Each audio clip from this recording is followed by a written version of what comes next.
السلام علیکم ورحمۃ اللہ وبرکاتہ۔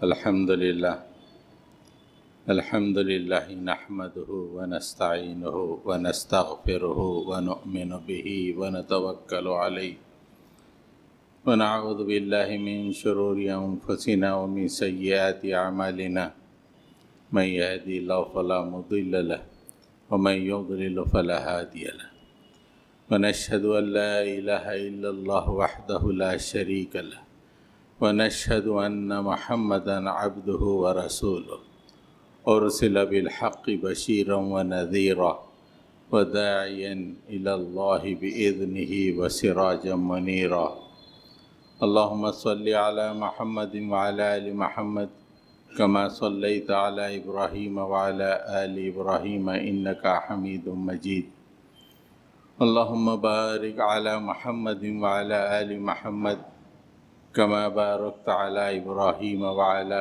آل إبراهيم إنك حميد مجيد اما بعد۔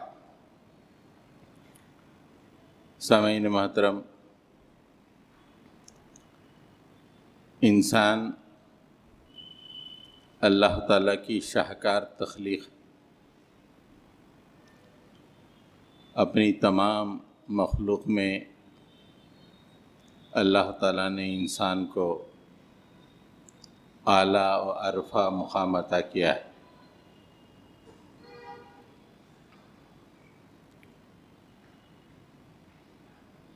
انسان کی تخلیق اور اس کی حیثیت قرآن کریم کا ایک اہم موضوع ہے،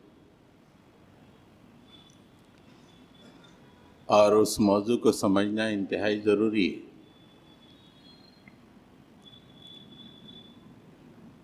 اللہ تعالیٰ نے انسان کی تخلیق کیوں کی، اس زمین پہ کیوں اتارا، پھر انسان کو زمین پہ کیا کرنا ہے، یہ تمام باتیں قرآن مجید میں الگ الگ مقامات پر تفصیل سے بیان کی گئی۔ انسان سے پہلے کائنات موجود تھی، اللہ کے دوسرے بندے موجود تھے، فرشتے اور جن۔ اس کے باوجود بھی اللہ تعالیٰ نے انسان کی تخلیق کی، اور اس کا مقصد قرآن مجید کی ابتدائی آیتوں میں اللہ تعالیٰ نے بیان کر دیا۔ اللہ تعالیٰ نے تمام فرشتوں سے کہا، وَإِذْ قَالَ رَبُّكَ لِلْمَلَائِكَةِ إِنِّي جَاعِلٌ فِي الْأَرْضِ خَلِيفَةً۔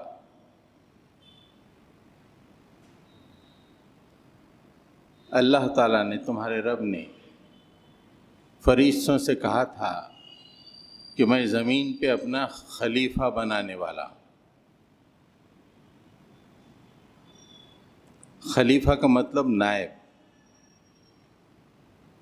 زمین پہ میں اپنا نائب بنانے والا۔ فرشتوں نے اس موقع پہ کچھ اندیشوں کا اظہار کیا۔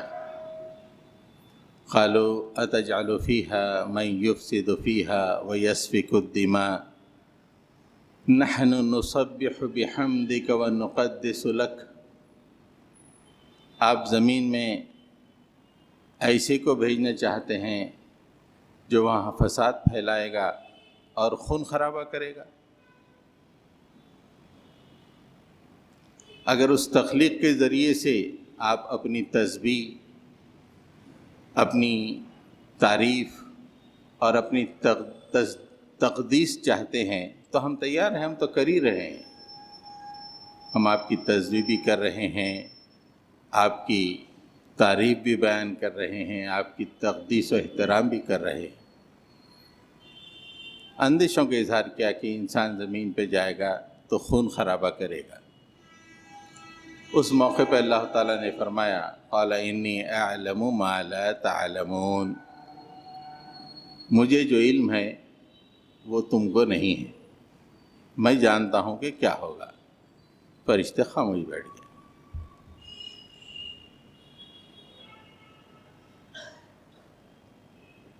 یہ انسان کی تخلیق کے بارے میں ابتدائی نظریہ قرآن مجید دیا ہے۔ اللہ تعالیٰ زمین پر ایک خلیفہ بنانا چاہتا ہے۔ سورہ احزاب کے آخری آیتوں میں اگر آپ دیکھیں تو اسی بات کو ایک دوسرے انداز میں اللہ تعالیٰ نے بیان فرمائی ہے۔ فرمایا ہے اِنَّا عَرَضْنَا الْأَمَانَةَ عَلَى السَّمَاوَاتِ وَالْأَرْضِ وَالْجِبَالِ فَأَبَيْنَ أَن يَحْمِلْنَهَا وَأَشْفَقْنَ مِنْهَا وَحَمَلَهَا الْإِنسَانُ إِنَّهُ كَانَ ظَلُومًا جَهُولًا۔ ہم نے اس خلافت کی امانت کو آسمان پہ پیش کیا کہ تو ہمارا خلیفہ بن جا، زمین پہ پیش کیا کہ تو ہمارا خلیفہ بن جا، اور بڑے بڑے پہاڑوں پر پیش کیا کہ بھئی ہمارا خلیفہ بن جا۔ فَأَبَيْنَا أَن يَحْمِلْنَهَا، وہ گھبرائے اس بار کو اٹھانے سے، خلافت کے بار کو اٹھانے سے وہ لوگ گھبرائے۔ وَحَمَلَهَا الْإِنسَانُ، لیکن انسان نے اس کو اٹھا لیا، خلافت کے بار کو انسان نے اٹھا لیا۔ کائنات کی ہر چیز گھبرائی، کائنات کی ہر چیز گھبرائی، لیکن انسان نے جب انسان پہ پیش کیا کہ تو ہمارا خلیفہ بن جا، انسان نے امیڈیٹلی کہا کہ رائٹ، میں بن جاؤں گا۔ وَحَمَلَهَا الْإِنسَانُ، اللہ تعالیٰ فرماتے ہیں کہ اِنَّهُ كَانَ ظَلُومًا جَهُولًا، یہ بڑا ظالم اور جاہل ہے۔ جاہل کا مطلب علم سے عاری، علم نہیں ہے اس کے پاس، اس لیے اس نے اس کو قبول کر لیا۔ اللہ کا خلیفہ زمین پر، اس کا کیا مطلب ہے؟ دنیا میں بہت سی مخلوق ہے، لیکن اللہ کا خلیفہ کا مطلب اللہ کی کچھ خاص صفتیں اس کو دے دی جاتی ہیں، جیسے نطق، بات کرنا، کلام کرنا، یہ صرف اس خلیفہ کو ہی ملی ہے، کسی کو نہیں ہے نطق۔ دوسرا علم، اب زمین پہ پھرنے والی کسی بھی مخلوق کو لے لیے، ان کے پاس علم نہیں رہتا، انسان کے پاس علم ہے۔ یہ علم اللہ کی صفت ہے، اللہ نے اپنی صفت میں سے کچھ دے دیا۔ تیسری اہم ترین بات یہ ہے کہ اختیار، جو چاہے کرنے کا اختیار، اللہ نے حکم دیا، مان بھی سکتے نہیں بھی مان سکتے، اس کا اختیار انسان کو دے دیا۔ تو خلیفہ بننے کا مطلب یہ تین چیزیں، اللہ تعالیٰ کی جو صفتیں ہیں وہ انسان کو دے دینا۔ ڈیلیگیٹنگ آف سم ورچوز، اللہ کی کچھ خاص ورچوز کو ڈیلیگیٹ کر دینا انسان کے لیے۔ جب یہ ورچوز انسان کو ڈیلیگیٹ کی گئیں تو یہ بڑا خطرناک معاملہ ہو جاتا ہے، اس لیے کہ جب اللہ کی کچھ ورچوز کو انسان کو دیا گیا، کچھ صفتوں کو انسان کے حوالے کیا گیا، اور یہ کہا گیا کہ تم اب زمین پر ہمارے خلیفہ ہو، اس کا مطلب نہیں، اس کا مطلب یہ ہے کہ انسان کے کندھوں پر بہت بھاری رسپانسبلٹی یا ذمہ داری آ گئی، بہت بڑی ذمہ داری آ گئی۔ اور جب کسی بھی چیز کی ذمہ داری آتی ہے تو جب اس ذمہ داری کو صحیح نبھائیں گے تو جزا ملتی ہے، اور اس ذمہ داری کو صحیح نہیں نبھائیں گے تو سزا ملتی ہے۔ اس لیے دنیا کی ہر چیز گھبرا گئی، نہیں یہ ریسپانسبلٹی ہم کو نہیں ہونا۔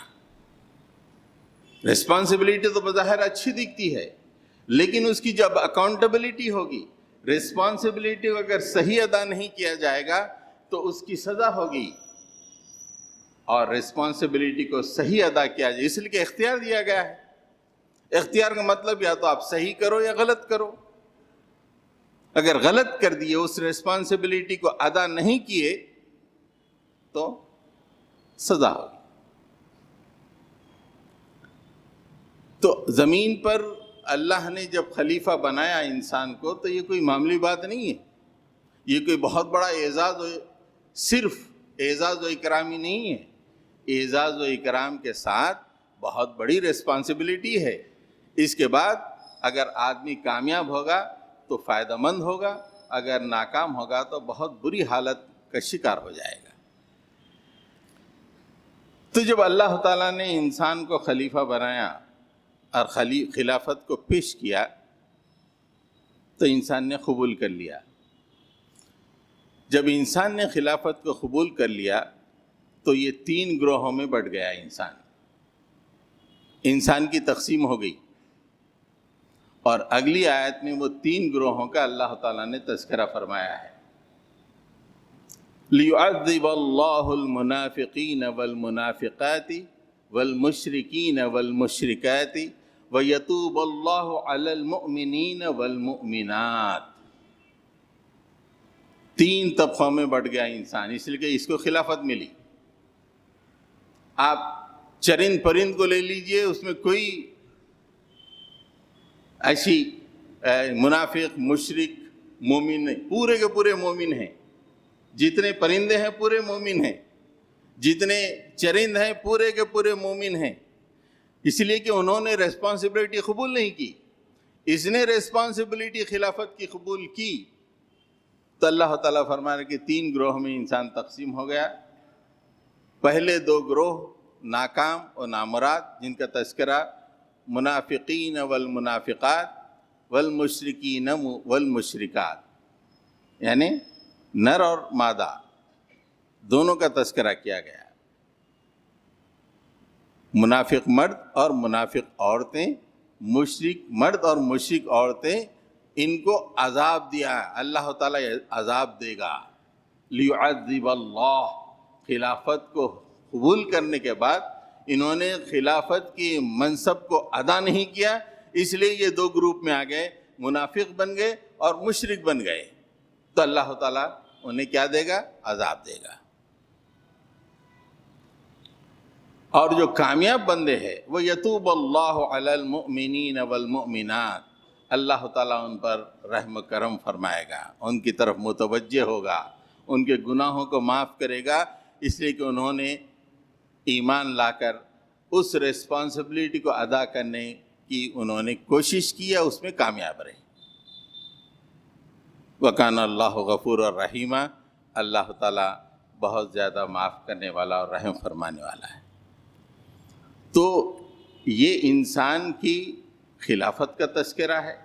دنیا میں کسی نے اس خلافت کو قبول نہیں کیا، حضرت انسان نے اس خلافت کو قبول کیا، اور جو ہی اس نے خلافت کو قبول کیا 3 حصوں میں بٹ گیا، منافق، مشرک اور مومن. اور اللہ تعالیٰ نے تینوں کے حشر کو بیان فرمایا. منافقین اور مشرکین کو اللہ تعالیٰ عذاب دے گا، اور مومنین پہ رحم فرمائے گا، ان کے گناہوں کو معاف کرے گا. اب اللہ تعالیٰ ہر دور میں اپنے انبیاء کو بھیجتا رہا. آخر میں اللہ کے نبی حضرت محمد صلی اللہ علیہ وسلم کو خاتم النبیین بنا کے دنیا میں روانہ کیا.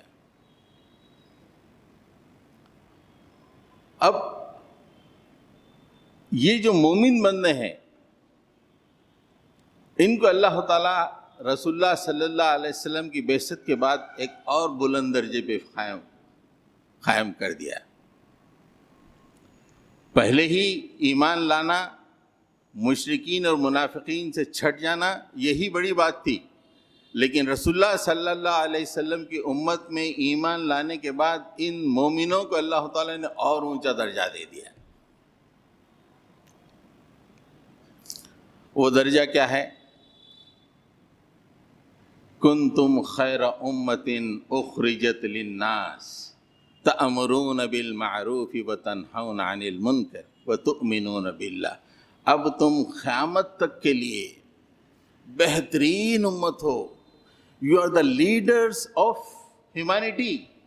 خیر امت کا مطلب پوری ہیومینٹی کے لیڈر.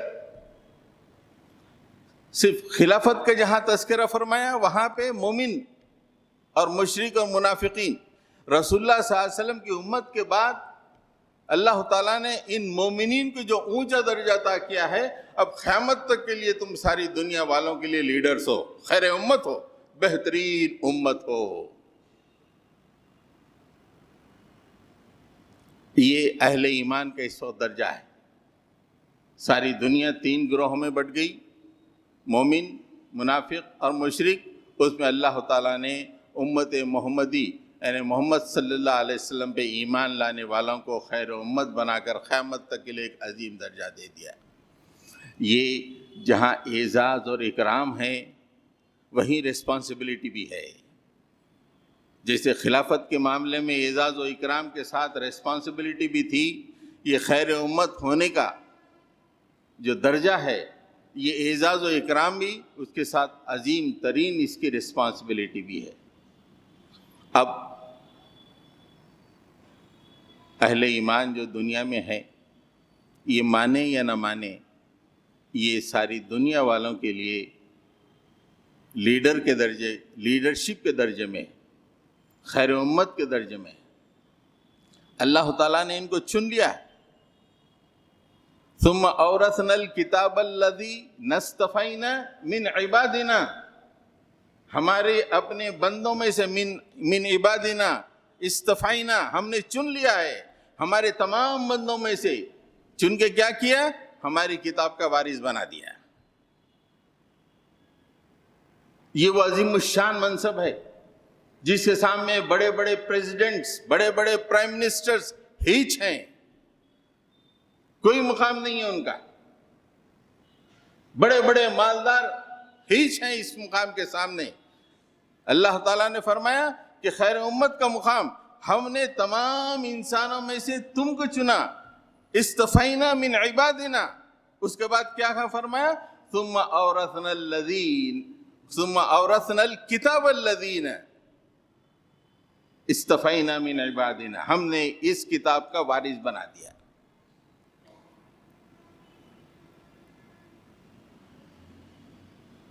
ایک اور مقام پہ اللہ تعالیٰ فرماتا ہے اہل ایمان کے بارے میں، هو اجتباکم، اللہ تعالیٰ نے تم کو چن لیا ہے.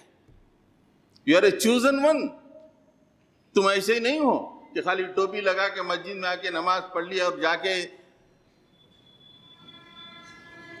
آدھار کارڈ میں خالی مسلمان لکھا لیے. اتنا ہی معاملہ نہیں ہے تمہارا. تمہارا معاملہ بہت اونچا ہے. تمہارا معاملہ اللہ کی کتاب کے تم وارث بنائے گئے ہو، تم خیر امت ہو، اللہ نے تمہیں تمام انسانوں میں چن لیا ہے. یہ عظیم الشان مقام ہے. حضرت گرامی، جب اللہ تعالیٰ کوئی منصب دیتا ہے اور جو لوگ اس منصب پر پورے نہیں اترتے، منصب کا حق ادا نہیں کرتے ہیں، تو اللہ تعالیٰ انہیں عذاب سے دوچار کر دیتا ہے. اللہ تعالیٰ کا جو منصب ہے وہ عظیم الشان منصب ہے، اس کا حق ادا کرنا ہے. اور ہم اپنی زندگیوں کے ذریعے سے اس مقام کو پہچانی لے رہے ہیں، چاہے کہ ہم اس کا حق ادا کریں. کس عظیم مقام پہ اللہ تعالیٰ نے ہم کو رکھا ہے. ہم چند کوڑیوں کے پیچھے دوڑ رہے ہیں، ہم چند ناپائیدار چیزوں کے پیچھے دوڑ رہے ہیں. اللہ نے جو عظیم الشان اور پائیدار چیز ہم کو دی ہے اس کی طرف ہماری توجہ نہیں. کتنا عظیم منصب ہے خیر امت کا. تمام انسانوں میں خیر امت، تمام انسانوں میں هو اجتباکم، اللہ نے چن لیا ہے. کہ کس لیے چنا ہے؟ کہ ایک اچھی دکان کھول لیں، ایک اچھا گھر بنا لیں، یا الیکشن میں لڑ کے کچھ اچھی کامیابی حاصل کر لیں، اس لیے چنا ہے. خلافت کا منصب اس کی ذمہ داری ادا کرنے کے لیے اللہ تعالیٰ نے چنا ہے. خلافت کے منصب کو یا خیر امت کے منصب کو صحیح ادا کرنے کے لیے 4 چیزوں کی ضرورت ہے جو آج ہم اپنے اندر نہیں پاتے. اس لیے اللہ تعالیٰ نے ایسے لوگوں کو ہم پر مسلط کر دیا ہے کہ اگر ہمارے اسلاف کو معلوم ہو جائے تو شرم سے پانی پانی ہو جائیں کہ مسلمانوں پہ ایسے لوگ مسلط کر دیے گئے. 4 چیزیں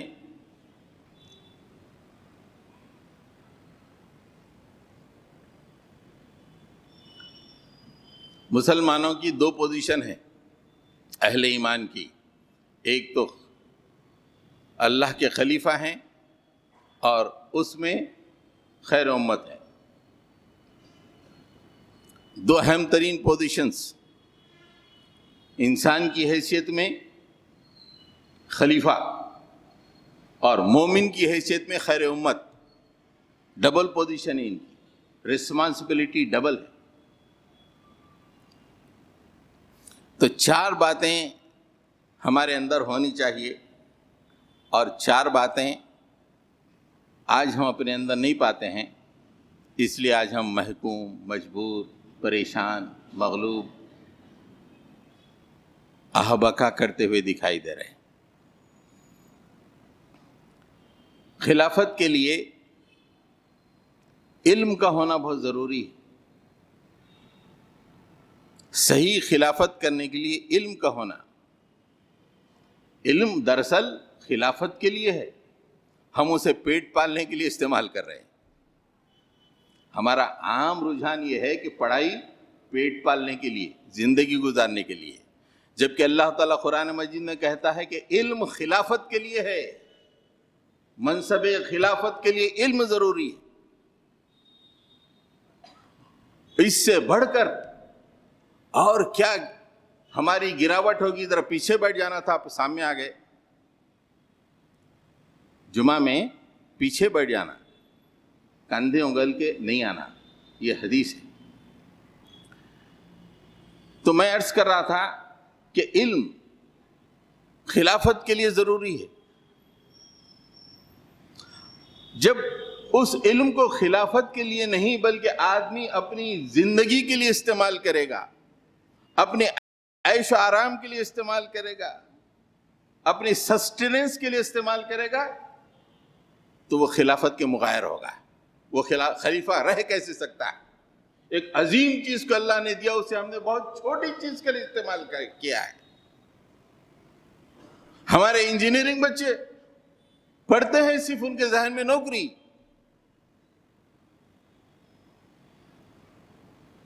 علم کا اہم ترین مقصد خلافت علی الارض.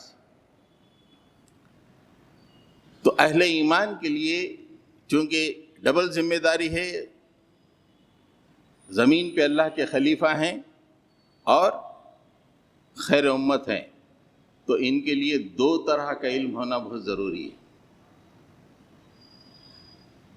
ایک ہے وہ علم جو سب سے پہلے آدم کو دیا گیا. جب فرشتوں نے اللہ سے اندیشوں کا اظہار کیا تو اس کے بعد کی آیت میں اللہ تعالیٰ فرماتا ہے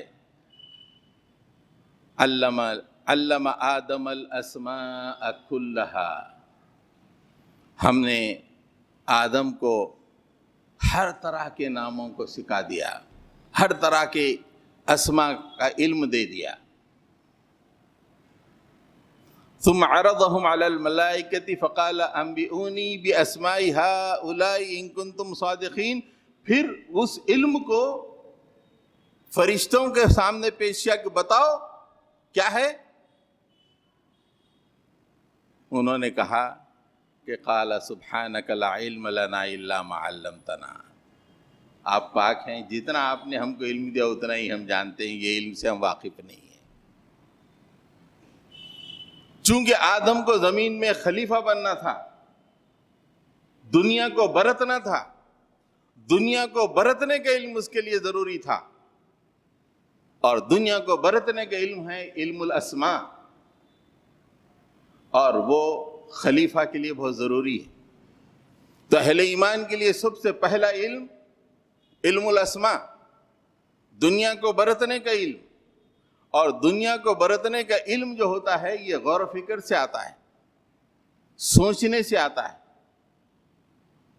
مثال کے طور پر ہم اپنی جوانی سے لے کے آج تک کا جائزہ لے لیں، یا میری عمر کے جتنے لوگ ہیں، ہم بچپن میں دیکھتے تھے مکانات گچی کے بنتے تھے، آر سی سی کا کوئی تصور نہیں تھا، ایسے ہائی رائز بلڈنگز نہیں تھے، گچی کے چونے کے ساتھ کچھ ریتی ملا کے اسے گچی کہا جاتا تھا۔ اس کا حیدرآباد میں گچی بولی بھی مشہور ہے، گچی سے دیواریں بنتے تھے۔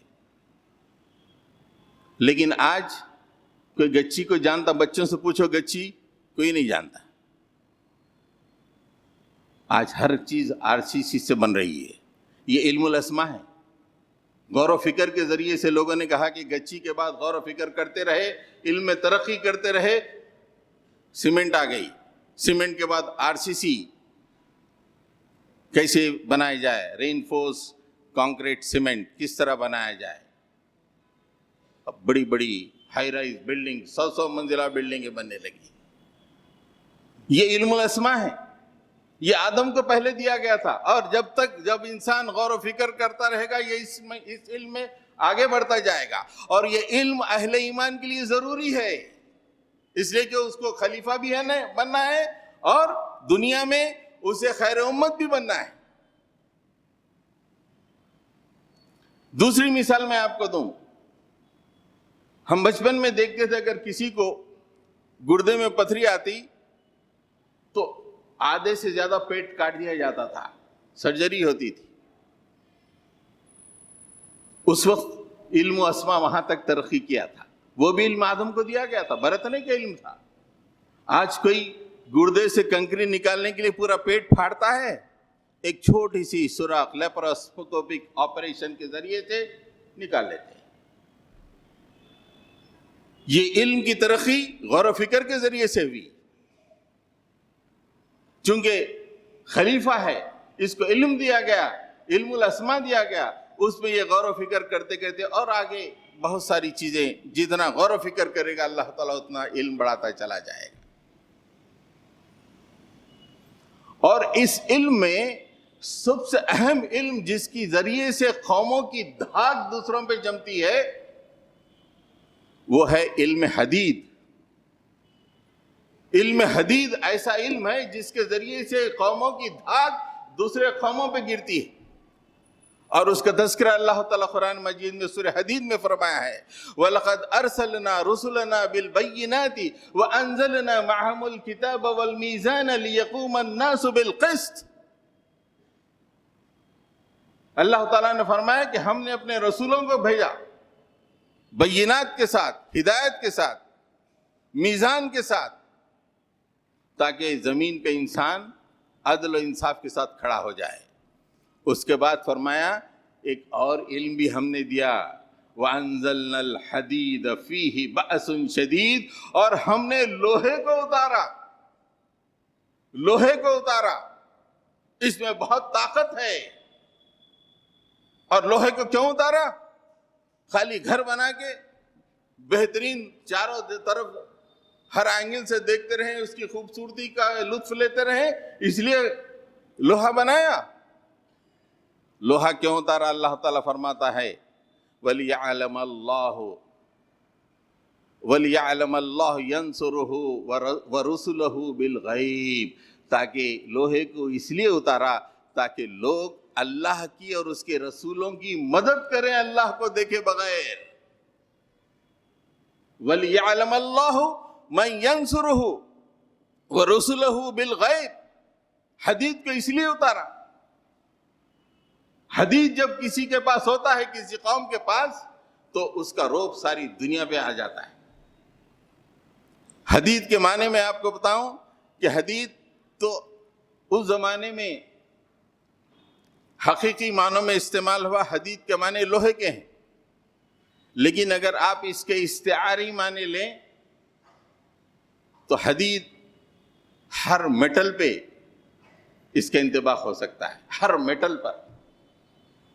کیمسٹری جاننے والے اگر ہوں تو پیریاڈک ٹیبل ہوتا ہے، پیریاڈک ٹیبل میں D block elements, F block elements ہوتے ہیں، ڈی بلاک اور ایف بلاک ایلیمنٹس پہ حدید کا انطباق ہوتا ہے. تقریباً یہ 80 سے زیادہ یہ ایلیمنٹس ہیں، ان تمام پر حدید کا انطباق ہوتا ہے. آج جس ملک کے پاس ڈی بلاک اور ایف بلاک ایلیمنٹس کی ٹیکنالوجی ہے وہی ساری دنیا پہ دھاک جمائے ہوئے. پولونیم، یورینیم، یہ کیا ہیں؟ یہ F block, D block elements ہیں. جس کی ٹیکنالوجی آج جس کے پاس ہے ساری دنیا میں اسی کی دھاگ ہے. اللہ تعالیٰ نے فرمایا کہ حدید ہم نے نازل کیا. اور خلیفہ کے لیے یہ علم بہت ضروری ہے. امت مسلمہ چونکہ پہلے خلیفہ ہے، ایمان لانے کے بعد یہ مومن بنی، تو اللہ تعالیٰ نے اسے خیر امت بتایا ہے. اور دوسرا علم ہے وحی کا علم، اس کا بھی ہونا بہت ضروری ہے. علم الاسماء اگر وحی کے تحت نہ آئے تو وہ ہیروشیما ناگاساکی ہو جاتا ہے، دنیا بلبلانے لگتی ہے. وحی کے تحت علم الاسماء ہے، اور یہ کام امت مسلمہ کا ہے. دنیا میں جو پھیلی ہوئی ٹیکنالوجی ہے علم الاسماء کی، جس کے ذریعے سے اطلاعات مل رہی ہیں کہ اس علم الاسماء کی ترقی نے ہمارے بیڈ رومز میں تک ناچ گانا پہنچا دیا ہے. ہم ماتم کر رہے ہیں آج ہمارے بچے اور بچیوں کے کردار پر. علماء بیٹھ کے سوچ رہے ہیں کہ اس کا سدباب کس طرح ہونا چاہیے. مسجدوں میں تو تقاریر چل رہی ہیں، لیکن بیڈ روم میں علم الاسماء کے ذریعے سے ڈانس اور میوزک پہنچ رہی ہے، اور طرح طرح کی فحش چیزیں پہنچ رہی ہیں. یہ علم الاسماء کا یہ منظر کیوں دکھائی دے رہا ہے، یہ رخ کیوں دکھائی دے رہا ہے؟ اس لیے کہ یہ علم الاسماء علم وحی کے تحت نہیں ہے. اگر یہ علم اسماء علم وحی کے تحت آ جائے تو پھر یہ اسمارٹ فونز ہمارے بچوں کے کردار کو تباہ نہیں کریں گے، ہماری بچوں کو غیر مسلموں سے شادی کرنے کا موقع نہیں دیں گے. تو دوسرا اہم ترین علم ہے علم وحی، اور اس امت کے لیے یہ دو علم بہت ضروری ہیں، اس لیے کہ یہ خلیفہ بھی ہے، خیر امت بھی ہے. اگر صرف ایک علم، بڑے بڑے مدارس ہوں ایک سے ایک اعلیٰ، اور جس پہ امت مسلمہ شان کرتی رہے، اور علم الاسماء کا کوئی علم نہیں، مغلوب ہو جائیں گے، پورے مدرسے مغلوب ہو جائیں گے، جو ہم آج دیکھ رہے ہیں. اور صرف علم الاسماء ہو اور ان میں وحی نہ ہو، آج دنیا کا جو حشر ہے ہم دیکھ رہے ہیں وہ حال ہو جائے گا. خلیفہ اور امت خیر، یہ دونوں کا امتزاج ہے مسلمان. اس کے پاس علم اسماء بھی ہوگا، اس کے پاس علم وحی بھی ہوگا، اور اس کا علم اسماء علم وحی کے تحت ہوگا، اور ہر طرف امن و چین رہے گا. یہ ہمارا کام ہے. ہم علم وحی کو خالی نمازوں کی حد تک محدود کر دیے ہیں، اور علم اسماء کو ایک اچھی نوکری کی حد تک محدود کر دیے. That's all. جرم ہے، جرم دنیا میں تو چل جائے گا، قیامت میں جب پوچھا جائے گا بتا میں نے علم اسماء تمہارے باپ کو دیا تھا تاکہ زمین میں خلیفہ کی حیثیت میں زندگی گزارے، تو نے چند کوڑیوں کے لیے اسے استعمال کیا، بتا. ساری دنیا میں علم الاسماء اپنے تسلط کے لیے، اپنی جارحیت کے لیے استعمال ہو رہا ہے، اور اہل ایمان اسے خالی نوکری کے لیے استعمال کر رہے ہیں. تف ہے، محکوم، مجبور. حضرت گرامی، سب سے پہلے علم، جلدی جلدی آگے بڑھتا ہوں، ٹائم زیادہ ہو گیا ہے. یہ علم کا ٹاپک بڑا اہم تھا. گزشتہ کئی صدیوں سے ہم نے علم کو صرف پیٹ کے لیے استعمال کیا، آج مجبور ہے، پورے ہم مجبور۔ کسی کے تصور میں نہیں آیا کہ علم، ہم خلیفہ ہیں اور خیر امت ہیں، علم کا مطلب خلافت کے لیے دیا گیا ہے، یہ تصور نہیں ہے۔ بیٹے ذرا اچھا نوکری، اچھا پڑھ کے نوکری کر لو، تیری اچھی شادی کر دیتی ہوں، دٹ سال علم۔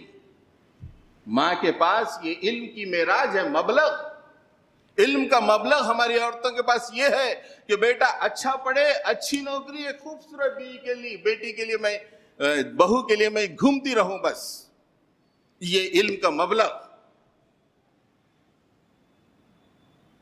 یہ قوم جس کو اللہ نے خیر امت بنایا کتنی کھائی میں گر گئی، کتنی ذلت میں چلی گئی، آپ اندازہ لگائیں کتنا مشکل ہے اس ذلت سے اٹھنا، تصور ہی نہیں ہے۔ جنہوں نے مدارس کھولے ہیں اسی میں شاکر کہ ہم نے مدارس کھولی، ٹھیک ہے، علم وہی ہے، علم اسماء آپ کے پاس کہاں ہے جہاں سے، علم حدیث کہاں ہے جہاں پہ آپ دوسروں پر اسلام کو غالب کرے۔ حضرات گرامی، دوسرا اہم ترین بات یہ ہے، علم کے بعد آدمی کے اہل ایمان کے اندر تقوی ہونا چاہیے۔ تقوی انتہائی ضروری ہے، اللہ سے خوف، اللہ کے سامنے پیش ہونے کا ڈر۔ یا ایھا الذین آمنوا اتقوا اللہ حق تقاتہ ولا تموتن الا وانتم مسلمون، اے ایمان لانے والو اللہ سے ڈرو جیسا کہ ڈرنے کا حق ہے۔ علم وہی آیا اس لیے کہ آدمی کے دل میں اللہ کا صحیح خوف بٹھائے، ہر آدمی کا رخ اللہ کی طرف ہو۔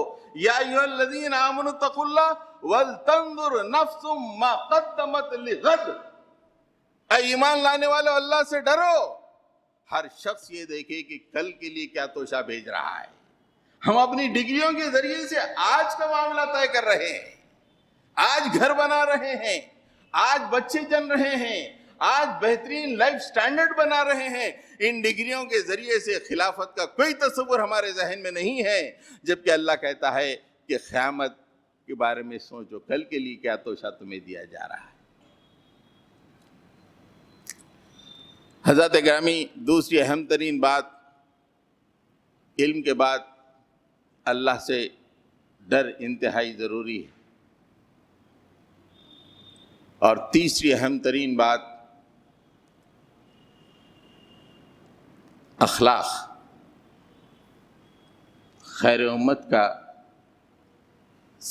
کی سب سے بڑی طاقت، اس کا سب سے بڑا ہتھیار اخلاق۔ ساری دنیا میں جو آج اسلام پھیلا، گو کہ ہاتھ میں تلوار تھی، تلوار کے ڈر سے نہیں پھیلا، اخلاق دیکھ کے پھیلا۔ جس کے ہاتھ میں تلوار ہو پھر وہ اخلاق کا مظاہرہ کرے، وہ پھر اخلاق مانے جاتے ہیں۔ جس کے پاس طاقت ہی نہیں ہے وہ مجبوراً اخلاق کا مظاہرہ کرتا ہی ہے۔ ایک گنڈا ایک شریف آدمی سے مل جائے تو پھر اخلاق دیکھ لیجیے شریف آدمی کے کتنے شاندار ہوتے ہیں، اس لیے کہ اس کے پاس کوئی طاقت نہیں ہے۔ طاقت، اخلاق کسے کہتے ہیں؟ جب آدمی طاقت کی منزل میں رہے پھر اخلاق کا مظاہرہ کرے تو وہ اخلاق ہوتے ہیں۔ کوئی تلوار لے کے یا کوئی ہتھیار لے کے سامنے آ گیا، ہاتھ جوڑنا پڑتا اخلاق کے ساتھ، بھائی میرے کو معاف کر دے بھائی، یہ اخلاق ہیں، اس کو بولتے اخلاق۔ ہاتھ میں ہتھیار ہو، سامنے کوئی غلطی کرے، جا میں تجھے معاف کر دیا، یہ اخلاق ہوتے ہیں۔ اور یہ اخلاق ہے، اسلام نے ساری دنیا میں لوگوں کو متاثر کیا ہے اس اخلاق کے ساتھ۔ اللہ کے نبی مکے میں داخل ہوئے 10,000 فوج کے ساتھ، وہاں جب ٹھہر کے کہا کہ اذهبوا انتم الطلقاء، یہ اخلاق ہے۔ پوری طاقت کے ساتھ لوگوں کو معاف کرنا، یہ اخلاق ہے۔ اہل ایمان کے لیے اخلاق اللہ تعالیٰ نے کئی مقامات پہ اس کا تذکرہ کیا۔ قد افلح المؤمنون الذین هم فی صلاتهم خاشعون والذین هم عن اللغو معرضون والذین هم للزکاة فاعلون والذین هم لفروجهم حافظون۔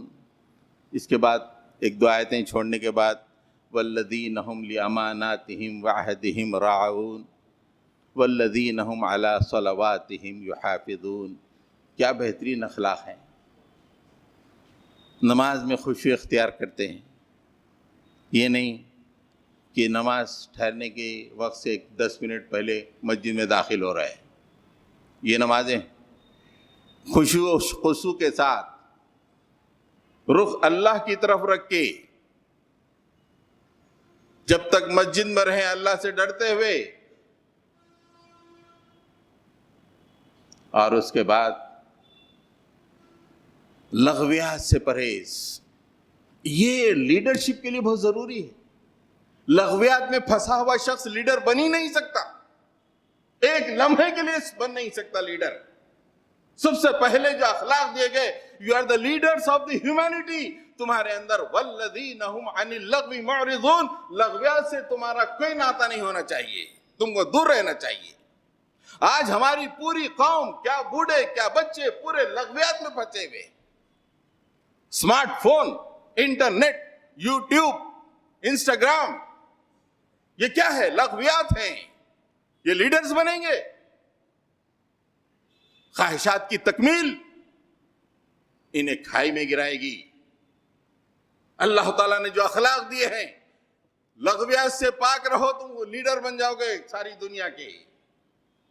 والذین هم للزکاة فاعلون، اور اپنی زندگی میں پاکیزگی اختیار کرتے ہیں، اخلاق میں پاکیزگی، کردار میں پاکیزگی، معاملات میں پاکیزگی، ہر چیز میں پاکیزگی۔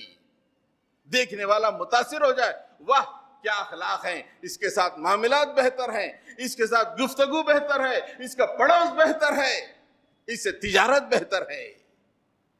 یہ اخلاق ہونی چاہیے۔ اس منزل میں اللہ تعالیٰ نے آپ کو رکھا ہے۔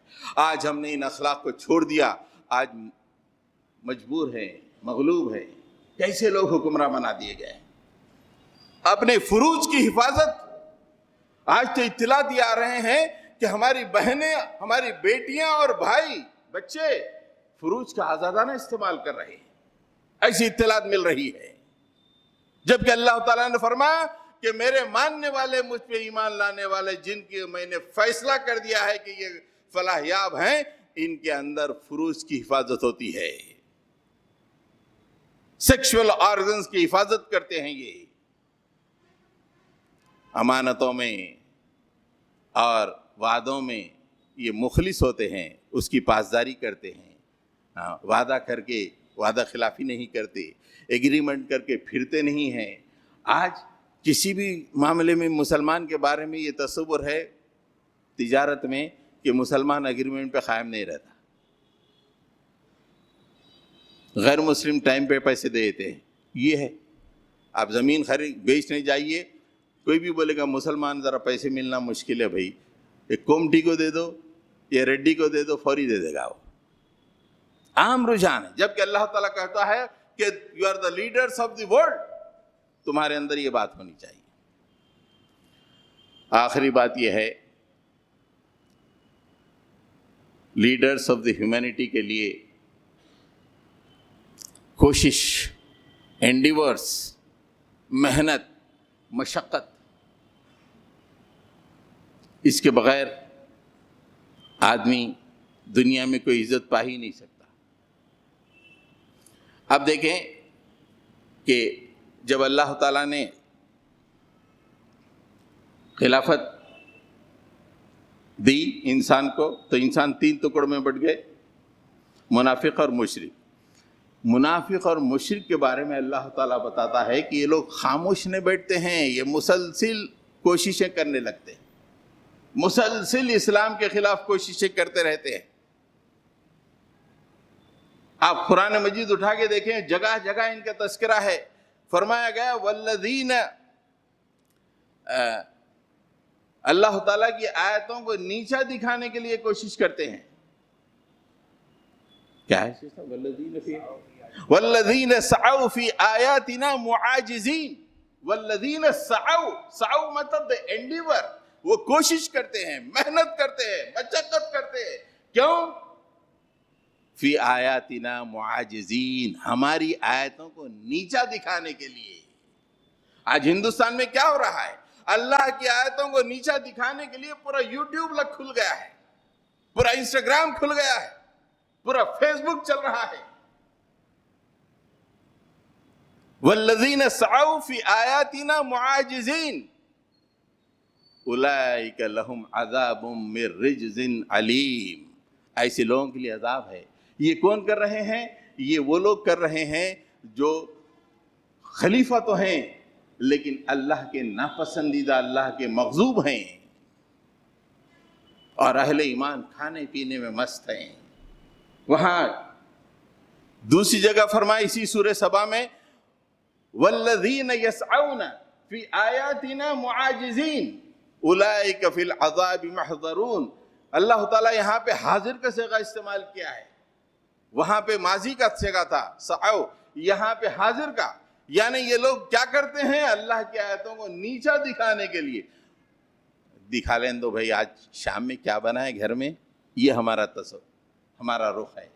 آج کون سی دعوت میں جانا ہے صاحب، دکھا لیں دو نیچے. یہ ہمارا تصور، یہ ہمارا رخ ہے زندگی کا. حضرات گرامی، اس لیے اللہ تعالیٰ فرماتا ہے کہ تم کو بھی خاموش نہیں بیٹھنا چاہیے. وَجَاهِدُوا فِي اللَّهِ حَقَّ جِهَادِهِ، تم کو بھی اللہ کے راستے میں جد و جہد کرنا چاہیے جیسا کہ جد و جہد کرنے کا حق ہے. جد و جہد، ادھر سے آیتوں کو نیچا دکھانے کی کوشش کی جا رہی ہے اور ادھر سے کچھ کام ہی نہیں ہو رہا، جبکہ اللہ تعالیٰ کہہ رہا ہے کہ تم خیر امت ہو، اللہ کے راستے میں جد و جہد کرو جیسا کہ جد و جہد کا حق ہے. وَجَاهِدْهُمْ بِهِ جہادًا کبیرہ، اس قرآن کو لے کے ان کے خلاف زبردست جد و جہد کرو. جہادًا کبیرہ کہا، جہاد بھی نہیں، جہادًا کبیرہ کا مطلب زبردست شاندار لیول کے تم جو ہے جد و جہد کرو اس قرآن کو لے کر. اس لیے تم کو زمین میں خیر امت بنایا گیا، اسی لیے تم دنیا میں خلیفہ ہو اور ایمان لانے کا دعویٰ کرتے ہو. ایمان لانے کا دعویٰ کرنے کے بعد ہم نے تمہیں خیر امت بنایا. تمہارا علم کہاں ہے؟ تمہارا تقویٰ کہاں ہے؟ تمہارے اخلاق کہاں ہیں؟ تمہاری جد و جہد کہاں ہے؟ پوری زندگی کا نچوڑ اچھی زندگی گزارے، بچوں کو اچھی جگہ لگا دیے، بس. اسلام کوئی فکر کی بات نہیں. جبکہ پورے جتنے اسلام مخالفین اللہ کی آیتوں کو نیچا دکھانے کی کوشش کر رہے ہیں. بیٹے اچھا پڑھ لے، تیری شادی کرنا ہے. یہ ٹوٹل مسلمانوں کا رخ ہے، یہ مسلمانوں کا. اسے بدلنا چاہیے. اور اگر واقعی ہم اللہ کی طرف سے، جب اللہ نے کہہ دیا ہے کہ وہ leaders of total humanity of the world, تو ہم کو ہمارے اندر علم الاسماء اور علم وحی، یہ اس کی بھی معراج ہونی چاہیے. اخلاق شاندار ہونے چاہیے، اللہ سے صبح و شام ڈرتے رہنا چاہیے، اور آخر میں اللہ کے راستے میں جد و جہد کرنی چاہیے. رب اغفر وارحم وانت خیر الراحمین. صلی اللہ تعالی علی محمد وعلی آلہ واصحابہ اجمعین برحمتک یا ارحم الراحمین والحمد للہ رب العالمین.